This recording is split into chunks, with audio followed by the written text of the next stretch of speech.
Facilities and Infrastructure Committee to order. And with us are legislators Mike Lane, Greg Mezey, and Randy Brown, and I believe Shauna is asked to be excused. No? She's not. Oh, who's our fifth? Susan. Oh, Susan, I'm sorry. Susan is our vacancy. Okay. Full committee. It's early. Sorry, I thought that was a related question earlier. Yes, Susan has left the committee, that's right, vacancy. All right. No changes to the agenda that I'm aware of. Is there any public comment? No public comment. Minutes of March 20 were circulated. Are there any changes, additions, corrections? Motion? Moved by Mike, second by Greg to approve. Discussion, all in favor. Motion carries. Chair's report, we don't have one this morning.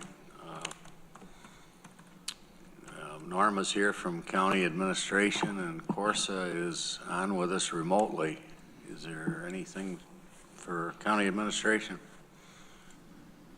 Waiting to see if Corsa had anything, but the only thing I would report today is that we are collecting the capital improvement plans and beginning to meet with departments related to those requests.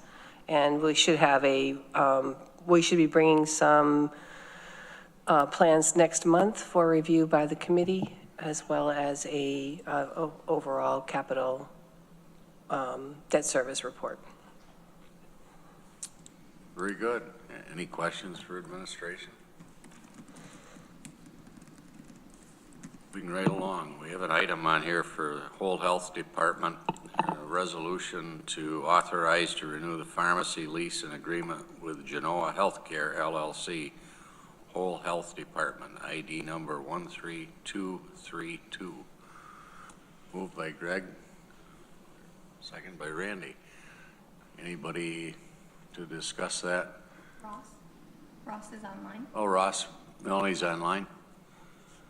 Yeah, hi there. So this is to approve an on-site pharmacy lease renewal. The pharmacy's been active for several years at the Mental Health Services building and provides a lot of benefits to clients in our programs. This is just to renew the lease for an additional 3-year term and compliance, and I think the county attorney's office are working on getting a lease drafted up. And so we're just asking that we're able to renew that lease. Renews it for an additional 3-year term with the option to extend for an additional 1-year terms thereafter. Yep. Question, Randy. Yeah, do we provide this space to them free of charge, or do they pay something? They pay. I'm not super familiar with the details of it, but it's a lease agreement, so they're paying to occupy the space and provide the service. We worked with the assessment office to determine the appropriate per square foot rates, as well as I think there's a parking space as well, and that is being charged at market rate. So, Okay, thank you. You're welcome. Further questions? If not, shall we vote? All in favor? That's unanimous. We'll move ahead. Thanks, Ross, for being with us. Yeah, thank you. Got an airport for a resolution, and I don't see anybody on. Roxanne is not feeling well, but I can speak to this if it moves forward. Okay, why don't we get it onto the floor? Resolution for a budget adjustment, Ithaca Tompkins International Airport, Strategic Business Plan Development, ID number 13233. Moved by Mike, second by Greg. Okay, this was, it's kind of our budget year crossover. So this was money that was approved for the airport to use for strategic business plan. It crossed over into another year, and now we're just getting the bill. So they're using their fund balance. The general fund fed the CT fund, the airport fund, and when they didn't spend those funds, it went back into their their fund balance instead of just using those funds on. There's a lot of funds there. Any idea when we're going to see the strategic plan? I will say that the team just received a final draft to review, so you should be seeing it very soon. I'm hoping probably by next month. Randy? Yeah, so did it cost the first full $200,000, and have we paid any of it out, or? It hadn't been paid out. And it's just shy of 200,000. Okay, and so there's an unassigned fund balance specifically for the airport? Or is this from our understanding? Yeah, so every fund has its own fund balance, CTD, DM. Every fund has the ability to have its own fund balances, just like the A fund does. Okay, thank you. You're welcome. Any further questions? Shall we vote? All in favor? It looks to be unanimous. Motion carries. Was there anything further that you know of from the airport? I don't have, I know they're working through their business plan as well as the strategic plan, and that's been actively moving forward with some public comments, and the consultant has been doing quite a bit of work, but that's probably the best I could give you right now for a report. I'm wondering how the first couple of weeks has gone with the new link through airport link through Washington.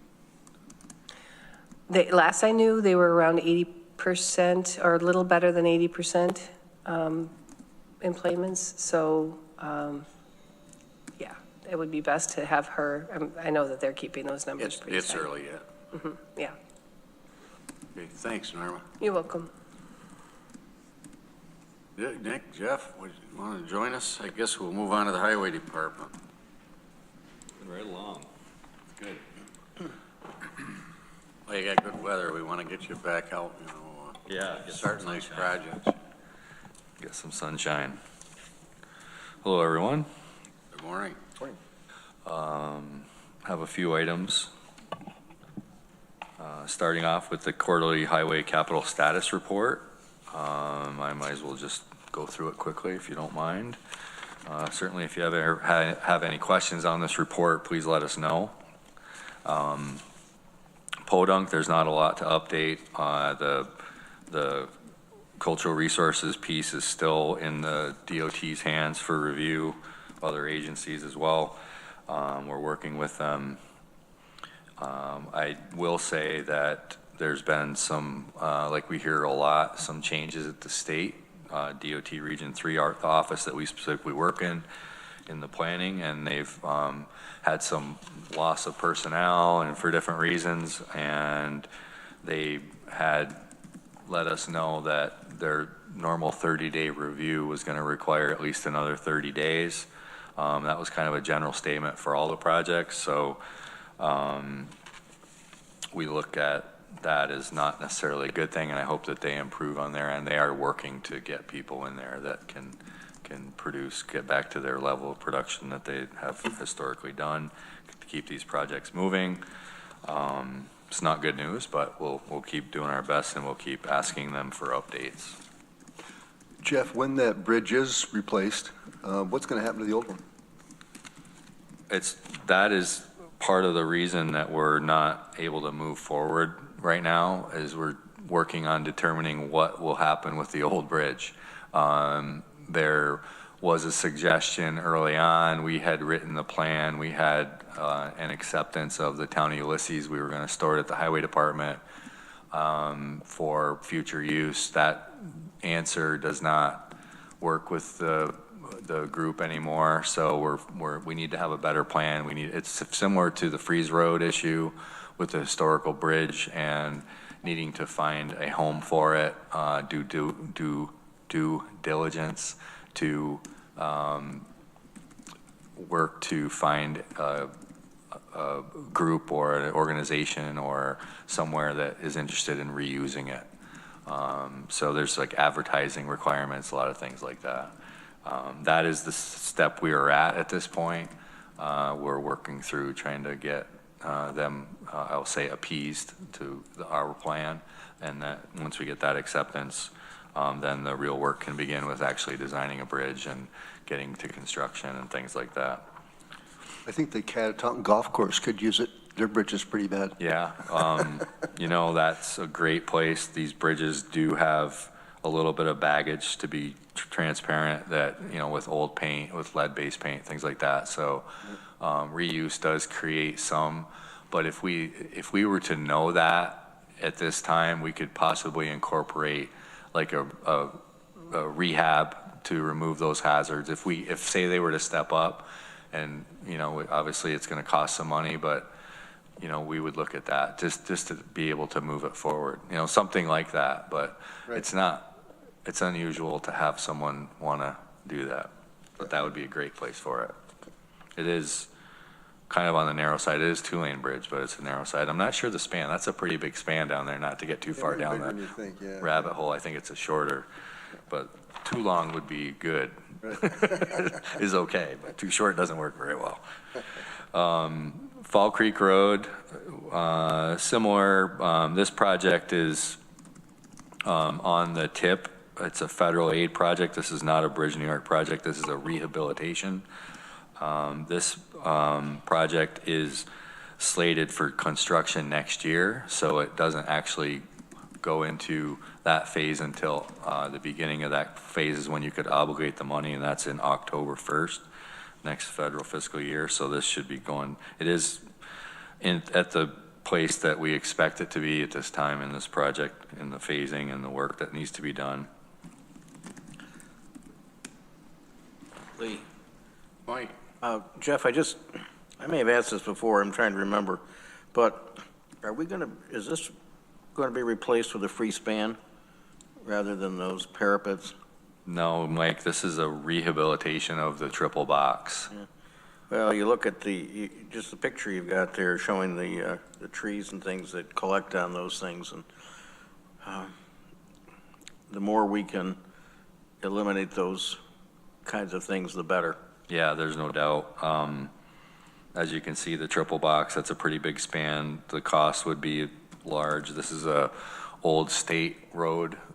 This was constructed originally by DOT. It's well built. There is that white, you can see in the photo, what they call effervescence, that shows deteriorating concrete. This will look like a completely new triple box when we're done. It'll all be refaced with new concrete, respanned, with extra scour protection.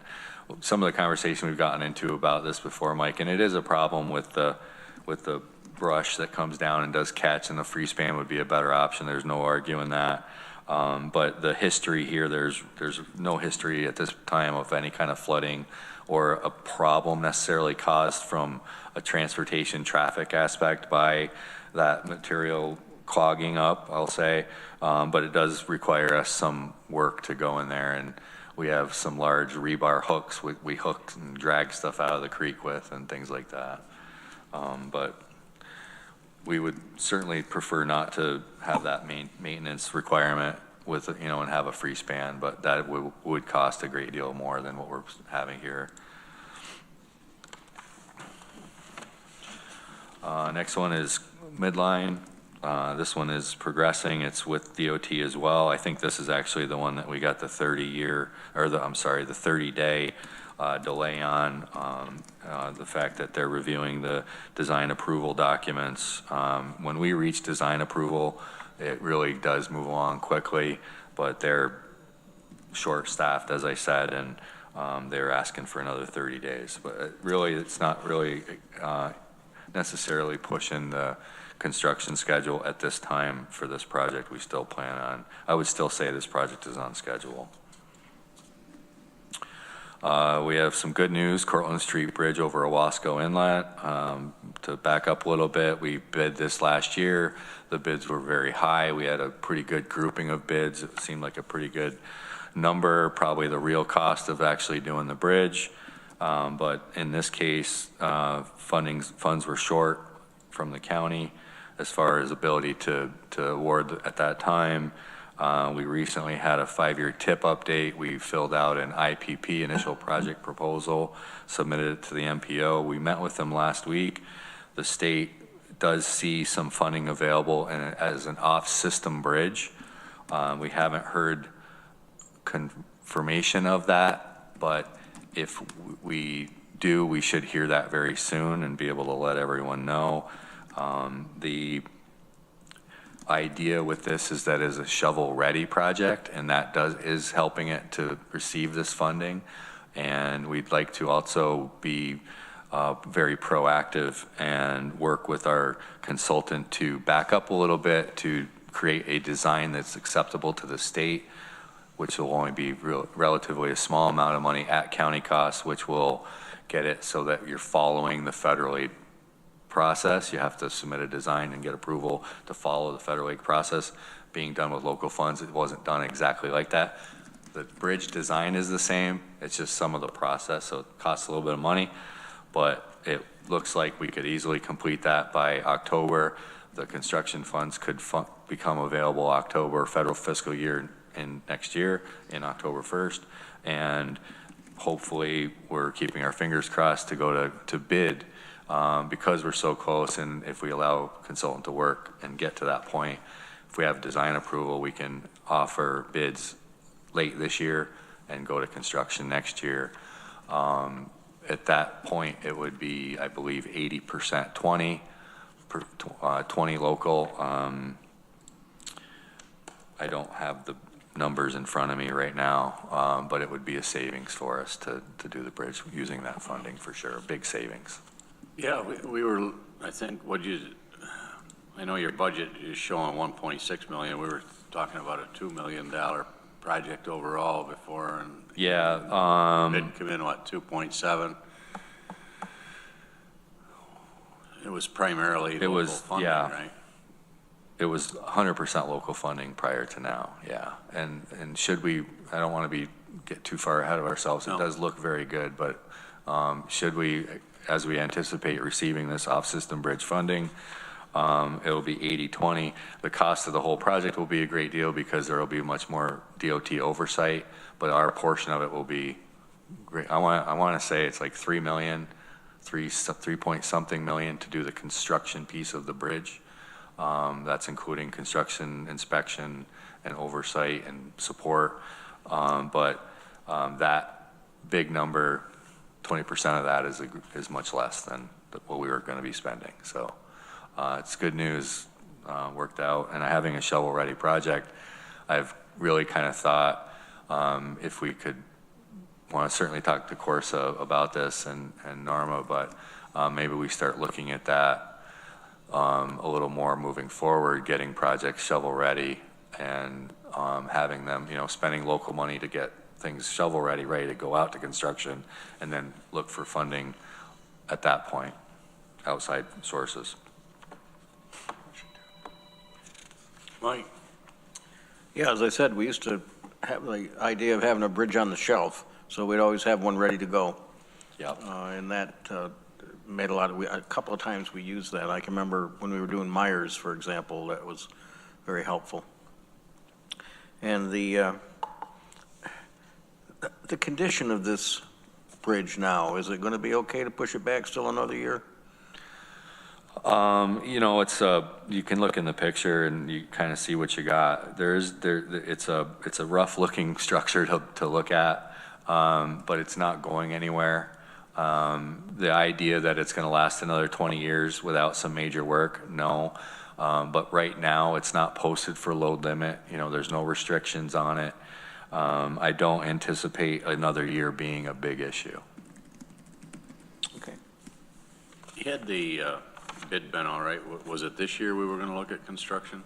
It would have been now. Yeah, it would be under construction now. You got a tight time frame there because of the trout stream. Yes. Yeah, they're only giving you a little bit of time to do the lower portions of the project while you're in and around the water. Yeah. Yeah, major trout stream. Well, that's good news. Yeah, we were really happy about it. It's nice to see it have some life again. We were kind of shelving it. I let the town and village boards know that it probably was going to be a while, so. Yeah, yeah. And as soon as we get confirmation from the TIP, which that will be updated in June at the ITCTC, there'll be, you know, if you're any part of those policy or planning groups, you'll see this come up, hear about it. Next one is Falls Road Bridge over Tagana Creek. We have a couple. Just a second. I also wanted to point out too, just to remind the committee that we also applied for a grant for this project, for the Yes. Cortlandt Street Bridge project as well, through the congressional direct spend. So one way or the other, we're looking for a way to make that project go forward. Yeah, that's true. Sorry, I did forget that. Bridget I'd let them helped us know. out a lot putting that application together. Thanks. Yeah. And we applied to 3 places, right? It was 3 different individuals that we applied to. So there was like Right. 3 separate applications. 2 of them were very similar. The third one was Yeah, so it'll be a little important more for us work. to coordinate our funding work. Thanks. The next bridge is Falls Road Bridge over Tagana Creek. This was a Bridge New York grant award funded project. This is now the very early stage of this project. We do have a couple action items, resolutions to be proposed for your approval coming up. We have, the schedule-wise, we now have the state-local agreement, often referred to as SLA, with DOT. That's what acknowledges that we are going to upfront the money and then be reimbursed, and it has a schedule of costs. And then we also have gone through a process using our local design services agreement through the state. We award, or we create a list of consultants of 5. We asked them to all come in and do presentations on their concepts and how they think this project would go. Norman was actually part of that process. Thank you for being there. There was a small committee that saw all the presentations, and we unanimously agreed that Fisher was the most qualified candidate in this case. It made sense since we'd also applied for multiple grants prior to this, congressional directed spending, along with Bridge New York, and were only successful this last time. But those preliminary applications we were helped by Fisher, so they were already very familiar with the project. But they did have to come to the table and present just like the other 4. As long as we're discussing it, why don't we take those 2 resolutions? Okay. And see if there's some questions. Mike? I just had a couple questions about this one. Your notes say that we're quite interested in having this be an attractive-looking structure because of the location near the park. Is Parks involved when looking at this? And is Fisher going to give us some kind of an elevation so that we can get an idea what it's going to look like when it's built? Yes to both of those. Actually, we had a Parks individual. I reached out to Fred Bond, and they had one of their engineers sit in on the consultant evaluation, so they were part of that process. Fred Bond had supplied us a letter of support for the application. They're very well aware of it. It's very, very much in coordination with Parks through the whole process. There will be, being a federal aid process, there will be public comment periods. They have a parking area, trail entrance facility that's just now being completed. I think it'll be open and completed this year. With just the parking lot remaining has to be done. The building itself, there's bathrooms. It's similar to Organic Outlook, but they have one that's just adjacent to this bridge. So we expect that we want to coordinate, views and vistas and all of that with this project. The structure itself will be an arch. We will be working as best we can to make the new bridge look exactly like the old bridge. Okay. Yep. Thank you. And there will be yeah, that's an easy supply down the road, Mike, yeah. There will be opportunity to do that. Well, as I said, this is the very first step of a 3-year process. This is going to be a little bit before we get to that stage, but. Greg?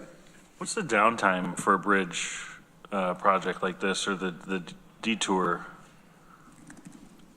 Yeah, this could be a good one. You hope to try and focus on, midsummer. Of course, that's tourist season. You don't want to impact, or you like to, at the minimum, impact schools maybe just on one end, maybe in the spring and not in the fall, or in the fall, not in the spring. This one could be longer than that. It's kind of early to say, but the other difficult thing about that is that when you're working with federal funding and you're in a timeline like a Bridge New York timeline, like that you can see is in some of the language in the resolution, they give us 30 months to get it 30 months to get it to construction and 24 months to build it. I don't think it'll be 24 months once you start building it, but the impact to traffic could easily be 6 months, I want to say, safely. And you want to fit that in time that you can work, rather than roll through a winter and then have it affect you in the spring. So those are things that we look at through the whole process when we're trying to time it with bidding, bid award. When you're dealing with bridges that have steel supports, large I-beams, those are really long lead items. There's some other unknowns going on with tariffs and things like that by supply. This project doesn't have that long lead item steel, but it may still have some, by the design, it may still have some longer lead items that will need to be approved. At this time, it's a pretty tough, if you can tell, I'm kind of giving you the high level view, but we'll know, and we'll have a lot of time to react and inform everyone on any kind of impact. Yeah, my biggest concern is, especially as a tourism driver for our community, and the time in which you need to do construction, right? There's 2 seasons, winter and construction, in our area. Just making sure that, signage and detours and people can get to where they need to go, and that there's going to be an impact. Oh, but yeah. how we reduce that pain point, Sure. And just making sure that we're planning and communicating, especially with the CVB and other folks on timing, because it's, just a lot more than just the parks. Absolutely. Yeah, the nice thing about this project in this area is there's quite a few little smaller town roads that kind of, and you're not talking about heavy big trucks or anything, so like little cars can kind of find a way, the residents can get a way around it. Yeah. Certainly want to always work to minimize the impact, and at this time, it's hard to give any kind of definite answer. Yeah, we got to get it done. I'm not saying Yeah, don't, yeah. but just as long as we're, aware of the, this is a pretty impactful project. It's a very sensitive area.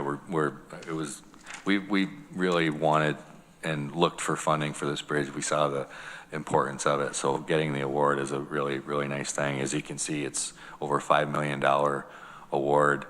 It's great. And the other part about it, important part about it, is trying to keep it on schedule, is that estimate, it creeps, right? Only Things gets get bigger. more expensive the longer you get down the road. So we're hoping that when the bids get in, it's within our ballpark of being able to afford it, and it moves on. A lot of steps to get past at this time. Thank you for all the efforts. Thank you.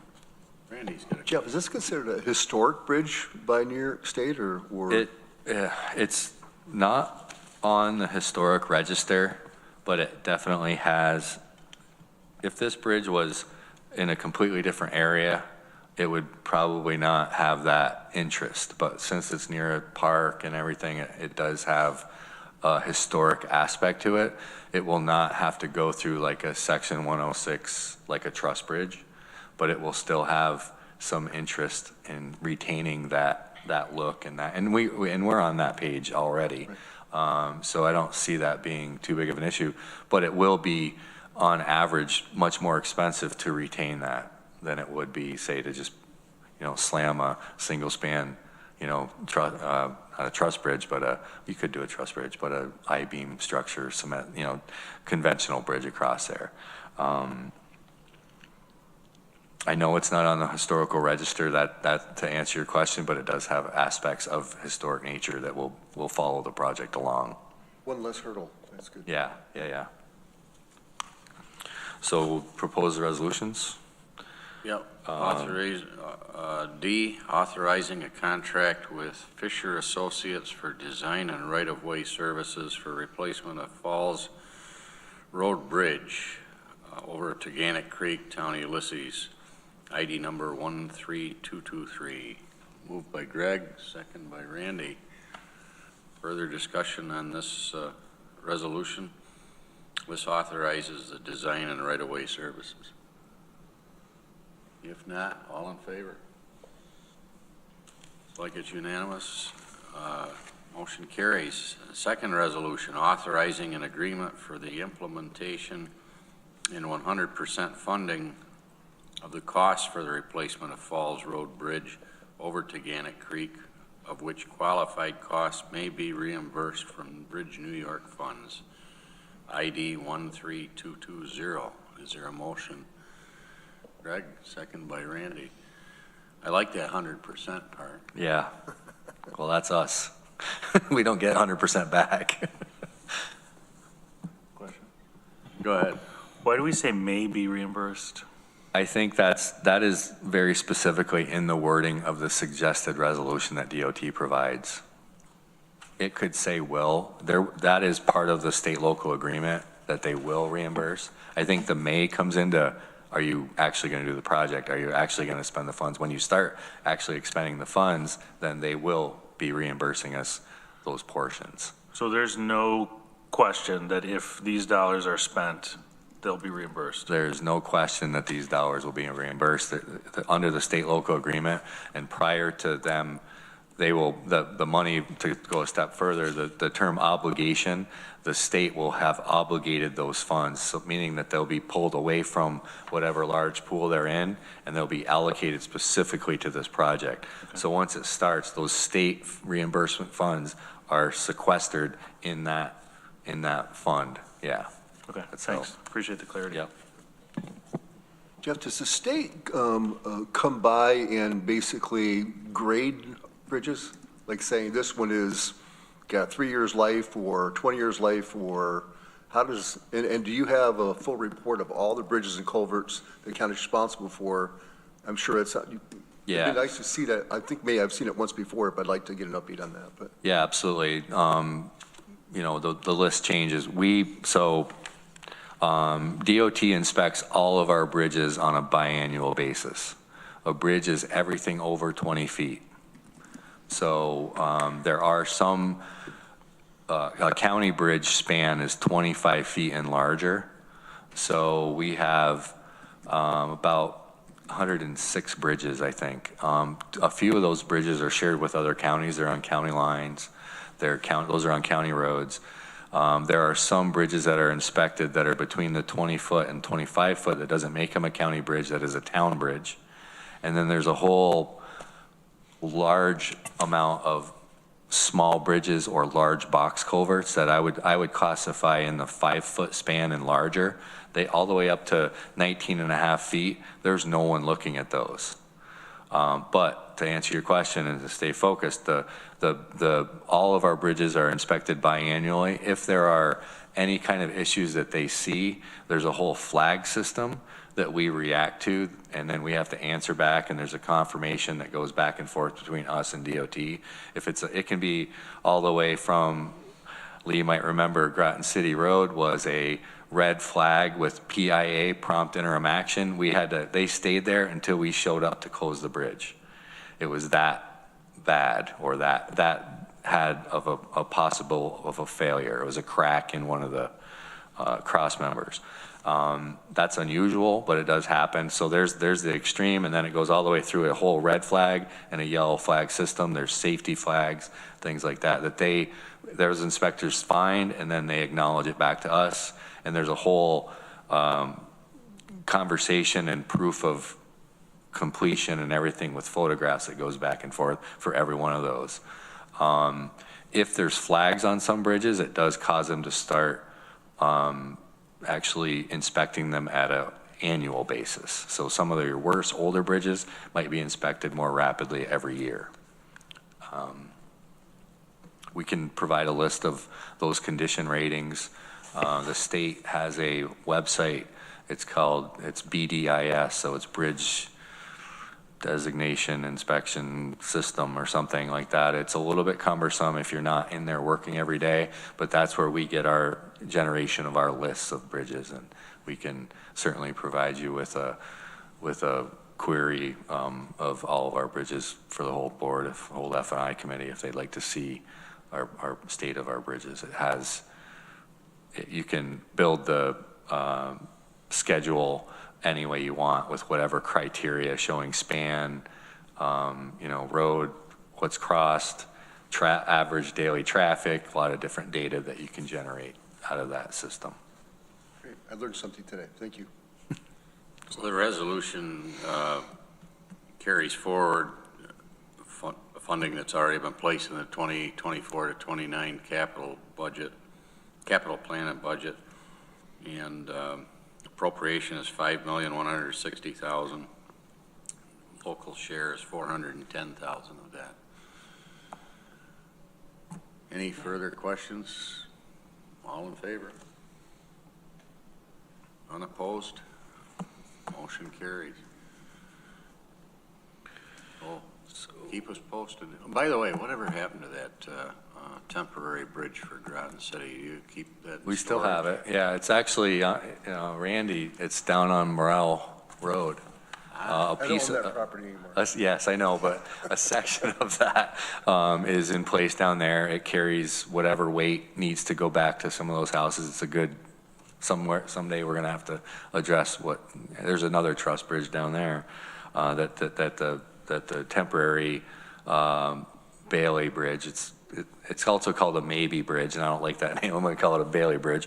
But that bridge is in place down there. We have about 140-foot span, and I think there's about 70 feet or 80 feet in use down there. So we still have about 70 or 80 feet that we could, in a case of need, we could. Or we could, there's other counties that have the same bridge that we could borrow pieces from, and if something were to happen, that's what we bought it for.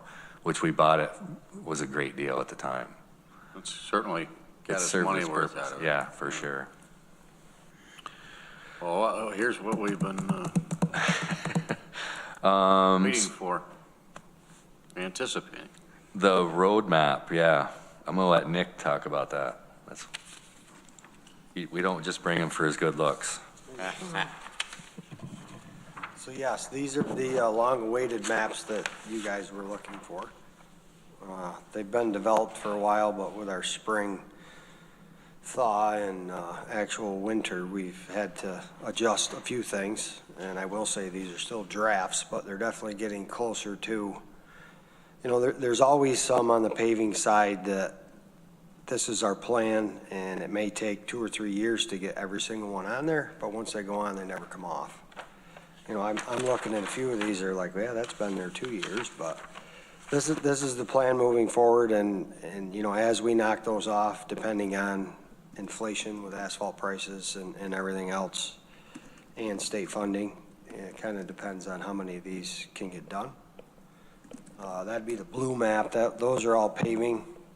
Some of these are traditional mill and fill with warm asphalt overlays. A few of these are going to be a cold in place recycle and then a chip seal over them.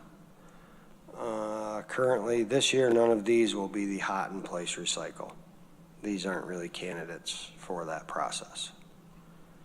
And then the other map, the red map, that is our chip seal, which tentatively, if the stars align, will start on April 28th, that Monday. If not, it'd be the following. If it can stop snowing and give us a little sunshine and let us get some more warmth out there, and we've got a little bit more patching to do before we're ready for it, but definitely getting closer. How long is paving versus chip seal? How long does it last? Yeah. Well, a chip seal is, we're trying to get on a program of every 5 years. And this year, that's why we've gone from, I think last year was like 34 miles. I was at 65-ish before we had a few we had to take off. We try to get on a 5-year plan as just, to keep the water out. It's traction, wear surface, and to keep the water out of the road. Paving is, if you don't do anything to it, you aim for, a minimum of 10, but with some good chip seals, we're aiming for 20 is what we're kind of shooting for. So far, we're seeing some pretty good results out of a lot of them that we're already coming around to the second chip seal. So it's halfway through its projected life, but with budgets that 20, it's kind of tough to, you can aim for 20, but when you can't control the inflation or, the money, maybe someday we will be at a true 20, but we have some out there now that you look back and you show up on the road and people say, well, you haven't been here in 30 years. I'm like, you got your money out of this one. You're on borrowed time. And there's some truth to that, but that's kind of what we aim for. The chip seal is really good. It's a preventative maintenance. And it's fairly, it's cheap. Paving is getting close to $200,000 a mile to pave a road, depending on widths. And chip seal, we're probably at, have to look closer at the numbers. We're probably like $15,000 a mile to chip seal. Used to be 10 5 years ago, but stone and oils and everything has gone up. But The numbers are fairly comparable to what you've been doing. You said 65 last year, 58 this year on the chip. last year we did like 30, 34, 35 on our chip seal. We were aiming to get up. We knew we wanted to be around 60 because what happens is a lot of our process will mill a road, redo a road, and we'll pave it back with a binder course, which is it's designed to have something go over the top. So rather than to repave it again with a top coat of asphalt that's expensive, we go over it in the spring with a chip seal. So we're getting a stronger asphalt, and then we're sealing it with a chip seal that's cheaper. So a lot of these roads that are on this list are generated from last year. They were paved roads. So you got to add that one, then you go back 5 years in the list, see what ones they are. You add those two, and then you look around to some of the other roads that haven't had chip seals in 8 or 10 years, and they're still in good shape and they need it. So that's how we went kind of from the 35 to 60 is aiming for this 5 year. And next year it could be, it's definitely gonna gain for sure. You feeling pretty good about it right now as far as keeping up with what you need to do, or you could always use more? I mean, Wow. that concept is really good, but if you apply 15,000 times that number of miles, you can see that's a big price tag. Yeah. But it's saving a lot if you were to think about paving it. You wouldn't have time all summer to pave them all. But the idea also that where this works, and what came to my mind is there's a lot of roads that we don't do this on too, where we have to do a hot asphalt overlay, trip hammer, Warren, those roads, it's harder to chip seal on. So there's another genre of roads out there that there's other applications that we need to use as well that also add to our need and our cost, but aren't necessarily encompassed under the chip seal program as better. We could always use more money, Lee. I would say 5 years ago, your chip seal was about 10,000 a mile, and your paving was about 125. Now we're at 200 and 15,000 on the chip. So things have gone up, and in the capital plan, we made it into our next increase. That was last year we went up, so we're at 2.6. Chips is 3.4-ish. Yeah. So I would like to see the capital match the chips, and, we're kind of aiming that direction. There's some steady increases that were put in by some very good planners years ago but it's kind of covers inflation in a sense, looking at the times on that, your increase. No, it's good for the public to know what goes into making these plans, but, you know, when you're talking 3 point something and 2 point something a year, that's it's a substantial amount year after year that's put into maintaining just what we've got. Mike? You told us there were 106 bridges still, and I wonder how many miles of road do we maintain? It's 302 center line miles. 302? It's 302, isn't it? Yeah. I always get 302 or 306, I don't know. Yeah, Maybe we 302, gained some or lost some. 106. Close enough. Just over 300 center lane miles, so that would be 600 lane miles. Right. These double. numbers that I'm talking about with the paving, that is a center lane mile. So 200,000-ish to pave a road, that's 1 mile, 2 lanes. Chip seal is the same. 15,000 is 1 mile of road, 2 lanes. Randy? In the past, you had a process where you had those big machines that were firing up on pavement and then relaying down pavement with something else. Any plans for that process this year? Or? Not this year. Yeah. Okay. No, that's a hot in place, HIP we call it. Some people call it a heater scarification. We do have some roads that are up and coming. That process is really good on more of your higher profile, where you have a really good asphalt base, you have a good sub base, and you're just trying to rejuvenate that top surface. So like Improveville Road, Fall Creek Road, Warren Road, Hanshaw, Perry City is actually coming up on our radar again.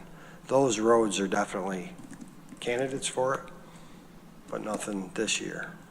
I have one more question.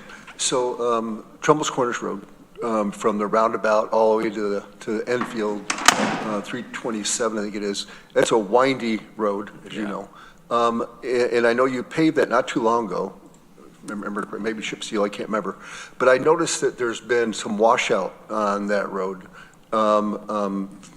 It surprised me, actually, because I don't remember it raining that hard, but I saw a couple places where it's washed out along the sides where you've already compacted stone and whatnot, especially around the 600 block. There's a bridge right there, and there's a huge pothole that's eating into the pavement there. Okay. So I just want to make you aware of that. Yeah. And there's a couple other one, like in the 500 block, where it's starting to eat into the pavement because it's been washing out. You So I must just wanted to- we call that Kings Woods, where the two bridges are, Yeah, kind of that swervy area, just below Rumsey Hill Road, down That's from one of Rumsey them, Hill. Yeah. the 600 block of Trumbull's is, there's a bridge right there. that Okay. Washed out many years ago, by the way, in the 70s. It's a big bridge. But it's in the 600 block, I think. Okay. Right there. It's a bridge where you come down and it curves like this and it goes up to Trumbull's Corners to Crossroads, so. Okay. But it's a big hole. We'll find it. Yeah. We'll probably find And it it after just we hit. popped up. It wasn't like it's been there long either. So. Okay. I know we had a crew up there last week that they were in the area, and it was on the list. We got them there in the afternoon. They fixed a couple washouts. We had a driveway that was draining out in the road that caused some ice this winter. And actually Monday, we're gonna be making some stabilized gravel in conjunction with the town of Enfield. That's the material we've been waiting on to put on those edges where it's washing out. Because we put that in, it's just gravel, but it's mixed with asphalt that stays fairly pliable till you compact it, and then that oil that they're mixing with it keeps it in place. It's a binding kind of. Sticky. It's the binding agent that just, once it's in there, it's almost, it's not blacktop, but if you could make blacktop out of dirt, that's what it would be. So we've been waiting to do that because it stays. Some of those areas we've repaired. I will say when we redo that road, it will be wider, the paved surface. Yeah. It's a little narrow, it is a windy. Right now, we don't pave anything less than 12 foot for a lane. So it's a 10-foot driving lane, 2-foot shoulder. That's like our standard for the last 4 or 5 years, probably. Cost more, but it's less maintenance on the shoulders. Right. And I protects the think paint. you're probably recalling a chip seal, because we haven't paved either one of them since I've been at the county, which is going on 7 years, so that's probably 10 years ago, one of those sections was paved. One of them it didn't make it on this pave list, but that one section coming out of the roundabout will be on next year's list. And then it'll be broken into probably 2 years, but. Yeah, that road's got turns everywhere. It does. It is, there's Yeah, we nothing plowed straight that road. about it, up, down, left, right. And it's busy. That's a popular road. Yeah, it is. For sure. Yeah, a lot of, it's a shortcut.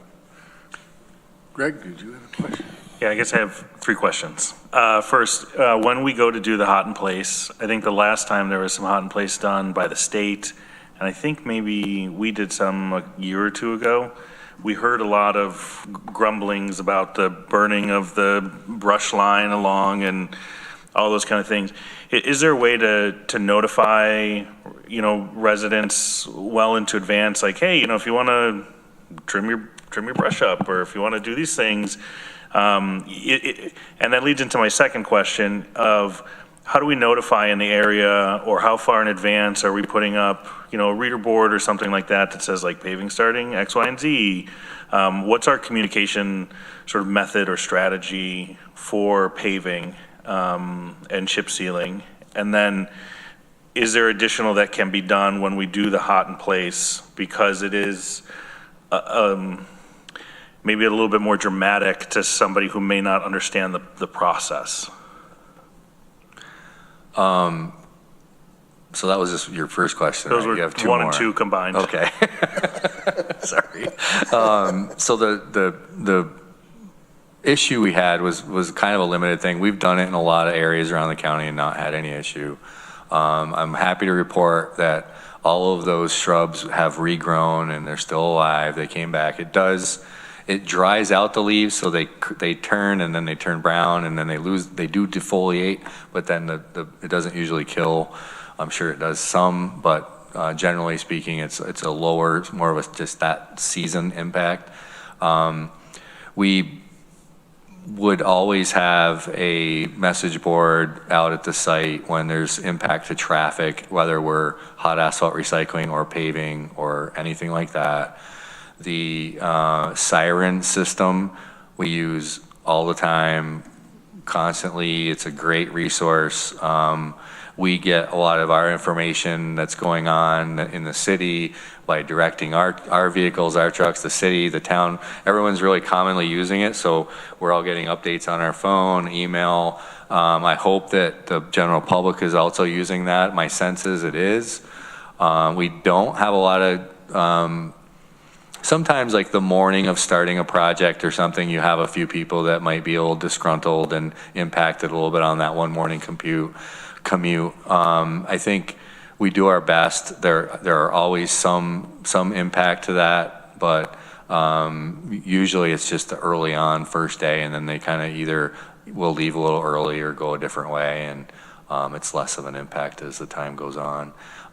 You said earlier it's construction in winter, right? So, but I think with technology and the other tools we have with the siren, I think people are a lot more informed than they were a few years ago. Okay, great, thank you. Then I guess my last question has to do with ditching. Along county roads, do you have a ditching plan, or is it every so many years, or is it as sort of the ditches need to be done? As you know, it's door knocking season for us elected officials, and as you knock on more doors, you get more feedback, which is a great thing for us to be able to interact with folks one-on-one. But there was a gentleman who lives on the corner of Peaceful and Ellis Hollow out in my district, who said you guys have been great, and you worked with him where there's some water coming off and running into his property, into his house, but just didn't know what the ditching schedule was, and I said that I would ask, because I didn't know either. And Nick could talk to this. We live and die by drainage, right? Everything we do is about movement of water, and water is the enemy of the roads. So what you see in the map in front of you isn't just paving, but it's also ditching and tree cutting and any of the poor, out of shape or dilapidated culverts. Everything is done before we pave.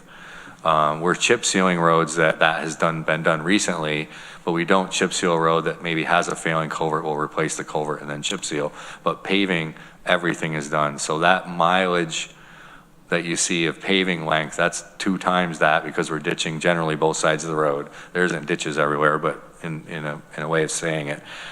So that's a minimum that we're ditching. So you could share that idea. But also we have trouble spots and people like your person you talked to, where we look at situations, we evaluate on a priority basis when we're going to be in the area, when we can free up resources, and we are constantly going out and getting water flowing. We're getting right now, we're kind of into it now, but it will probably escalate when there's frost coming out of the road, there's a lot of drainage, stuff still running, we get like early showers, and everybody's lawns are wet and everything. So you always get a lot of interest in us ditching early on, and then as you get into the summertime and things dry up, it's working. So a lot of times we look at a ditch, it might be holding water, but it's flowing, and we really just can't keep digging ditches down, and we're disturbing the soil, and there's a lot of reasons that we are careful with our ditching operation. But we have 3 grade Ls, equipment, we kind of getting into our whole capital discussion too here. Like that's the piece of equipment that we need to do that type of work, and it's very specialized in it, and they're out every day. If one's broken down, we feel it, and that type of work isn't getting done if we don't have reliable equipment. Okay, great. No, I appreciate it. Yeah. I that was the only one that I heard of it, but it Yeah. seemed like it was maybe a unique area, the way that things came together. So Yeah, I'm not really, are you familiar with that spot? You said I Ellis can't picture Hollow it. what? And Peaceful. Peaceful, just past Eagles Head, Eagles Head, I know. Yeah. between Eagles Head and Peaceful, right there, where it kind of turns off. There's that old cemetery, right? Kind of tucked back in there. Yeah, one thing I definitely would tell your constituents is, call. We have the email or call down, and we get, all our calls, we follow up. I can mention it, Jeff can send an email, and one of the supervisors would be like, oh, yeah, we gotta go check that spot. A lot of them are known. We try to repair areas so they don't have to be known anymore, but there's a lot of times we can't, and it's every couple of years. Sure. In the big picture, we'd rather go a lot longer than that, but, definitely email or call, and we'll swing by, have a conversation, and if it needs it, a lot of times we'll put it on our big whiteboard, and then as we go around and do these roads, we'll say, hey, when you're in Groton, go to Cobb Street on the corner because it needs this. So we do get there, definitely. That's great. Yeah. I only sang your praises. I said these guys are on it. They're fully responsive to constituent concerns. So again, it was not, but I appreciate the level of follow up, because I've seen it through the last 4 years. Jeff gets an email and there's it's Johnny on the spot. So I appreciate it. Well, It's a lot thank you. easier right then, Yeah. for sure. Anything further? Highway Department. Yeah. Thanks. Oh, Mike. Just wondered, Jeff, are you hearing anything out of the state? I know the budget hasn't been finalized yet, but any idea what's going to happen with CHIPS? Yeah, well, I was talking about this at the town association meeting a couple days ago. The latest news we heard, we were asking for some increases, and there's a lot of reasons. We haven't had an increase in a few years. The governor's budget gave us the same funding we had last year, and we're only talking about CHIPS, I think is what you're saying. So she took the same dollar figure for all of the CHIPS numbers and inserted it, and we lobbied. We talked with our representatives in the Senate and the Assembly, and both of those 2 budgets increased various areas and different components of CHIPS in different ways, which we really like the sound of. But what we're hearing a little more, so it was really looking good for a while, and then what we're hearing more recently is that what happens is a lot of times, because I guess we're in some ways similar with transportation, but we're pitted against MTA, and MTA has a huge requirement and needs to move a lot of people all around New York City, subways, buses. It's a major cost, and they also need funding.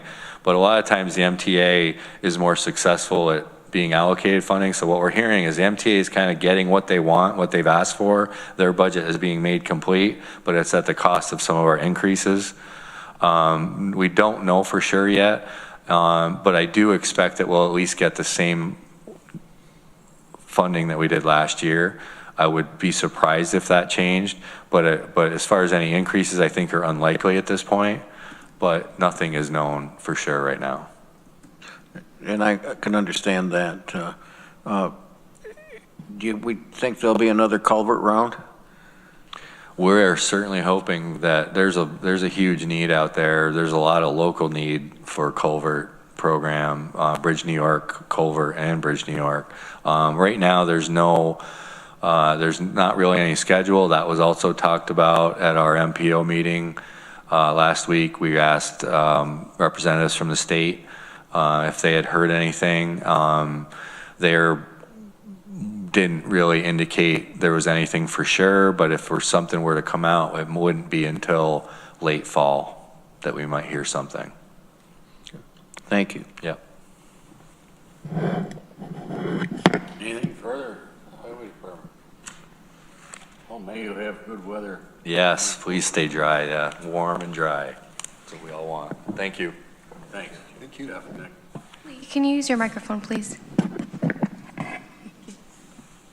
Wasn't anything of substance. Thank you. Downtown facilities. I don't know, Randy, if you or Arel. Arel's gonna update us on progress that's being made.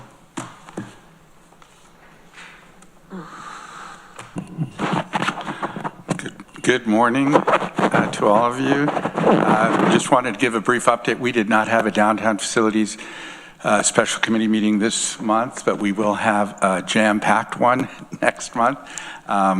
But did want to at least give you some updates on activities that have been occurring over the last month since I last attended F&I. Actually, a week ago, SHPO, State Historic Preservation Office, was on site, as I'd reported previously, to visit the three buildings, the 300, 308, and Building C, to look at those. Three representatives came down, the supervisor of the office and then the two reviewers, so the three individuals that are actually involved in reviewing the application that we made on March 24th. 24th. So that was great to have them. It's not typical that they do that. So we walked through the three buildings. They spent the most time at the Key Bank building. First hour there, and then we went fairly quickly through the professional building and Building C. And then we came here and met for over 2 hours, just after noon. A lot of good discussion, and it went very well. We are waiting to hear formally what they call their letter of resolution, where they get back to us and explain, their feelings regarding the alternatives they're presented.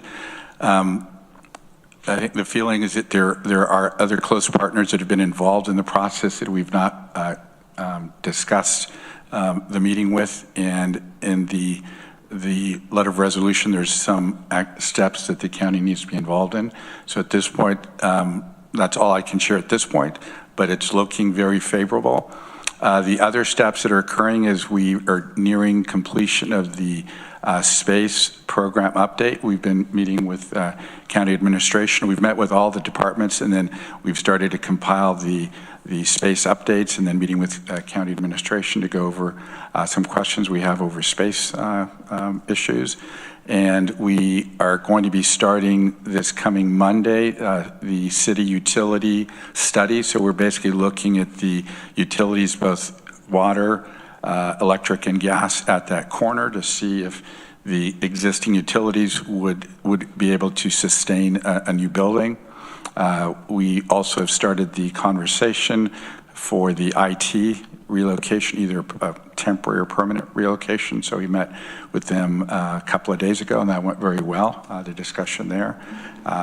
We are also starting to plan the steps that we would need to take when and if we can move forward with the deconstruction. So we would have to do what we call a hazardous building materials assessment to determine the asbestos, lead, and PCBs that exist at 300, 308 North Ithaca and Building C, which visually we know they all exist there. I mean, not as much at Building C, but at the other two buildings they do. Also, as part of the meetings and interviews with the departments, we had sent out a kind of a security assessment and survey to each of the departments. And so those have come into Holt's sub-consultant that is compiling that. And so we're going to be looking at kind of a risk analysis for design with them in the near future. They'll come up with options that to mitigate any security issues or concerns and different levels of mitigation that could be pursued in the design. And at a later date, we would discuss those options both with county administration and most likely the downtown facilities, because each level obviously is higher security and added costs. So that's where we are at. I wrote everything down. We're also doing a traffic and parking study. So we had held off. We were going to do it about a week and a half ago, but because of the spring break, it wasn't a good time. And so we wanted everybody back in town so we could have a good, accurate representation of traffic in the area. So they'll be setting that up and starting that next week as well. And also we've started discussions about what community engagement would look like. And so we will bring those ideas to the Downtown Facilities Special Committee on May 6th. So there are a lot of things that we would be able to update the committee on in about 3 weeks' time. Randy. Thanks, Rel. It's a lot. It's a lot going on all at once, right? It's all kind of coming together. So yes. Thank you. On IT, are they resolved to understand they may have to move more than once? Yes. Okay. And so what we had, it was day before yesterday. It was about a 3.5-hour meeting. We met at Holt's offices first, and then the engineer that is involved from Tetra Tech said, hey, I've got time. So we actually walked their building, their space. We came here. We went to main courthouse, old jail, because the existing infrastructure that I've said before for IT goes from the IT server room underground to the main courthouse, goes through a pipe tunnel that is asbestos laden actually under the building, then into the pedestrian tunnel from the main courthouse underneath to the old jail, then goes to their IT closets there, then back down through the pipe tunnel to this building. And so what we were discussing is we want to, knowing that we're going to most likely relocate them during construction or deconstruction, if that's the approval that we get, that we want to set up the infrastructure so that even during the temporary relocation, but surely for the new construction, the whatever improvements, especially for their existing infrastructure, are better. I mean, the whole thing of underground is not good, especially because when we did the paving project 6 or so years ago, we had to be very careful because it's probably this deep below grade, and it could be severed, which would not be good. And even running it under the main courthouse, if ever that fails, nobody's getting into that tunnel. I mean, it's this wide, this high, and there's asbestos on the floor of that tunnel. So we've sealed it off. So we were looking at options of actually doing drops from the poles. So we walked to all the poles. We're looking at the lines, and the next step is that we, both ITS, Tetra Tech and myself will be meeting with First Light that provides a lot of the fiber service to see if we can just do drops into the buildings and really improve the infrastructure so we're better poised for the new building, but also things that can be done prior to that for a temporary relocation. We looked at space in the old jail for where we could put the servers temporarily. So I think it was a great discussion, and I think, probably in 3-4 weeks, we'll have a lot more information, an idea of, how feasible doing that will be. And we think it will be. Greg? Thanks, Earl. When you say drops from the poles, do you mean from the pole down underground and connect? Okay, right. Not aerial hookups. No, I mean, most of the drops that as I said, we walked. There's one here that actually goes down the pole that we put in, gosh, I can't remember, many years ago. And we already have conduit that comes right into our mechanical room. So it's really those drops. But then from there, we were thinking, instead of doing a new drop into the old jail, we would use that pipe tunnel to just run fiber over to that building. Main courthouse has a drop already. Okay. And so we're looking what we have infrastructure where we can make those improvements and eliminate the run that ITS has from their building. Like over here, this is the end of the run. Got it. I just wanted to make sure you weren't talking about like aerial hookups from poles to building. Okay. No. All right. Yeah. Good. Thank you. Randy? So, Rel, on issues like asbestos in the tunnels, is part of the plan, maybe not now, but in the future, as part of this project, to remedy those things? For example, Mike brought up the old boilers in the old, is it the old jail, I think? Or is there any plan before those things are made complete to? Well, if when we look at making renovations to the old jail, because that's part of the plan, we would do the new building, vacate the old jail, go back in and make renovations. We haven't done any since the early 90s, and it's due. We've held off over the last 8 years to make any improvements there because we knew that there was a possibility of doing the center of government project. So if we were to, for instance, one thing that I've recommended, and we had looked at doing it 6 years ago, pre-COVID, we had looked at making improvements at the old jail to drop the floor, over where HR is. If you go to Ruby's office, you have to go up 2 steps. Well, when they did the renovation in the early 90s, they did drop the floors on the upper levels where it also stepped up on that south side. But it wasn't done, and the reason was because at that time in the early 90s, those big cast iron boilers were in operation, and they're huge boilers, so they were too close to drop the floor, heat-wise. Not that you would hit the top of the boiler, but you would be too close, and it would be very, very hot, whoever was above.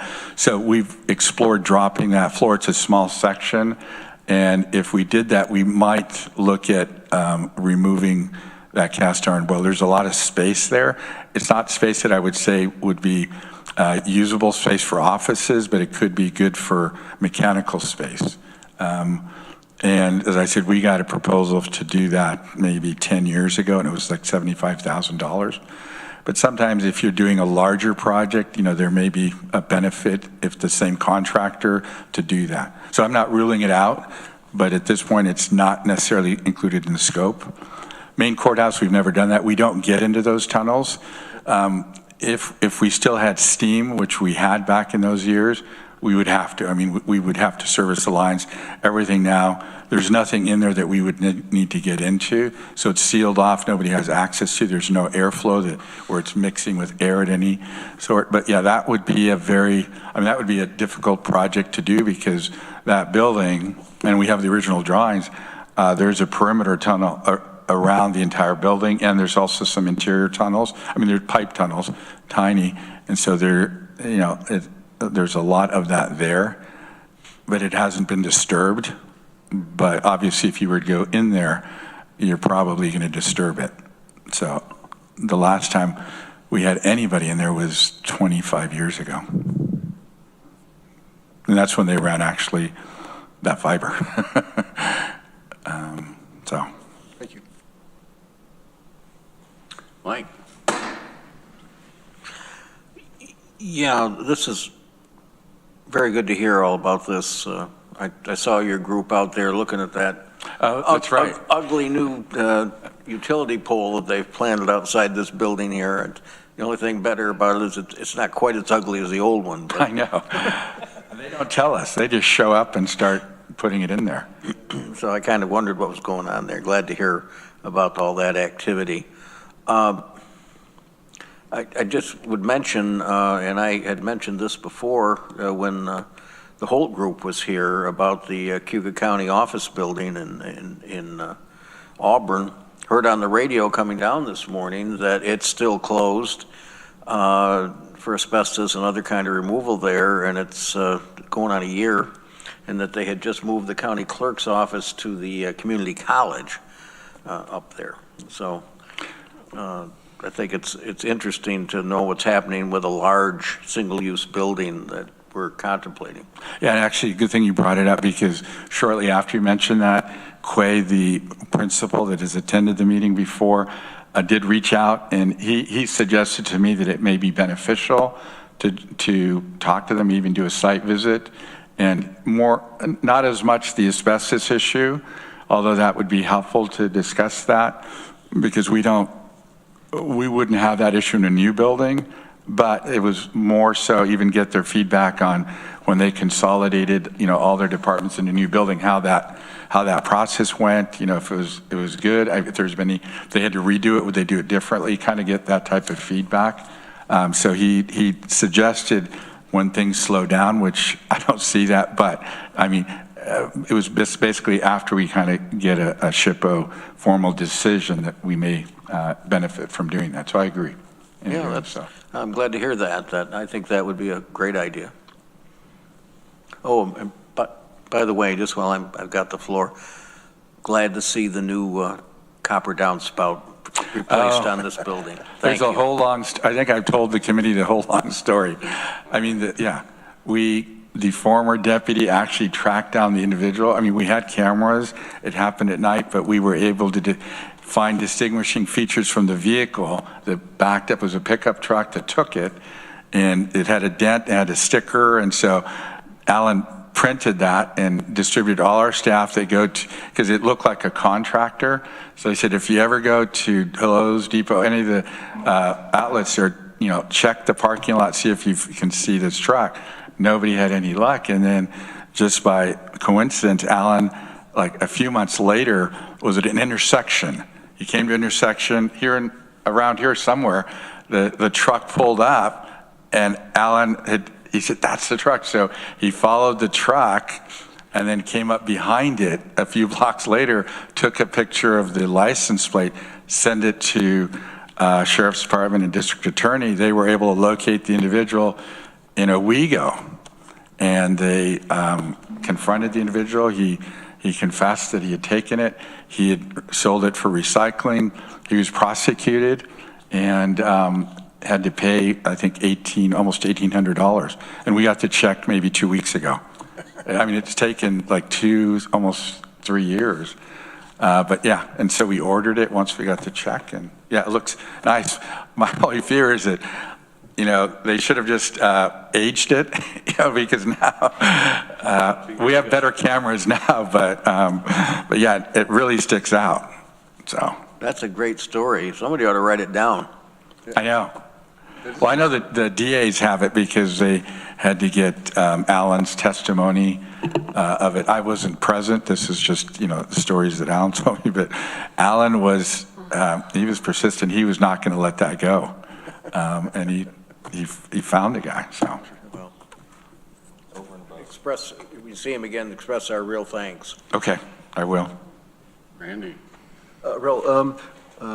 When the Ithaca Area Economic Development Board had a presentation from the Downtown Ithaca Business Association, I'm not sure if that's, and we want to invite them to one of our downtown facilities meetings. We won't do it for May. Okay. But because they just had some input on what their thoughts were, so I think it makes sense to have them come, and because we are in that district. Oh, yeah. Yeah. So I just want to share it with you. Sure. Now to change the subject. So the library. Yes. So I'd be curious to know what our plans are for kind of sprucing that up. I was downtown last night for another thing, and I noticed the awnings are in bad shape too. They've got moss all over Yes. them, and so I was curious what the plans are for that. So, I mean, good, I mean, it's very timely. I'm actually meeting with the new interim library director, you may know her, Susan Currie, next Tuesday. And so we're having a walkthrough. And so we, as soon as she was on board, we had talked about having a walkthrough. And so her and Mary McEwen, I think, and her administrative assistant will be walking through and identifying. I mean, we're aware of those things, those we've brought up, as well as things in the inside that we want to include in any possible projects this year into next year. The awning, I mean, this was a project that Alan, our deputy, was heading up, and I've picked up. And so we are planning to do, restore the IFAS, or the drive-it, clean a lot of the brick especially along the Cayuga Street side, because what's happened is a lot of the water would flow over and then come down the brick and the awnings, and so that's why you've got algae, and it's just stained really beyond cleaning, and it's 26 years old. Yeah, so we're looking at just replacing all of those, painting the piers and columns along the front. And that's just on the outside, possibly some sidewalk work along the backside. But I know that there's items that they've brought up on the inside. I've not seen, but they've mentioned. And so we're going to look at that next week. And so I think at a later point, I can update this committee on the types of projects that we'll be doing there. Great, thank you. Anything further for Rel? We look forward to hearing about the May 6th meeting in our next meeting of this committee. So you get a lot on the agenda, obviously. All right, great. Thank you. Thanks, Rel. Thank you. Committee member reports. I see Fernando's been tagging along here online. Is there anything you got for us today you'd like to mention? Sure. Can you hear me all right? We can hear you. Okay. Just to let you know that our 5-year program of projects, camera's aimed the wrong way. Our 5-year program of projects, our transportation improvement program, is currently under development. I can tell you that we have 12 projects that were in the current TIP that will continue into the next TIP. And we went through a process of doing a call for projects and culling those responses to fit the available funding. And we're going to be adding 4 additional projects to the TIP. One of them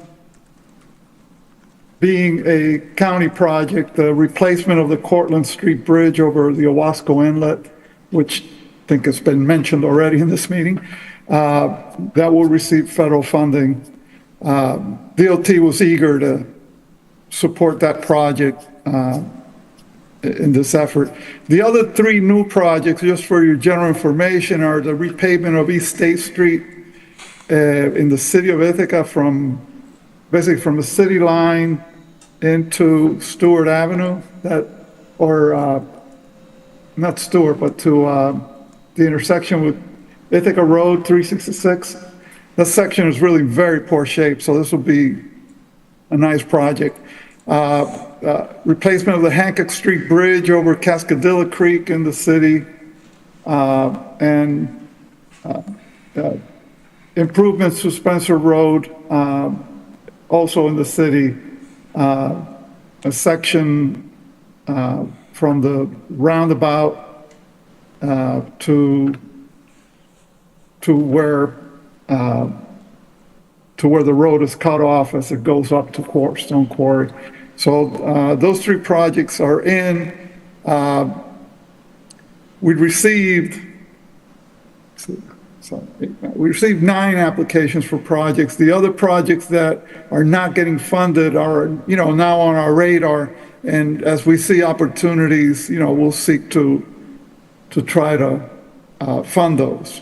But, we're just trying to fit what we can with the money available. Thanks, Fernando. Any questions from the committee? Well, thanks for being with us and updating us on those things. And that really is good news about the Cortlandt Street Bridge and some possibilities there. So thanks.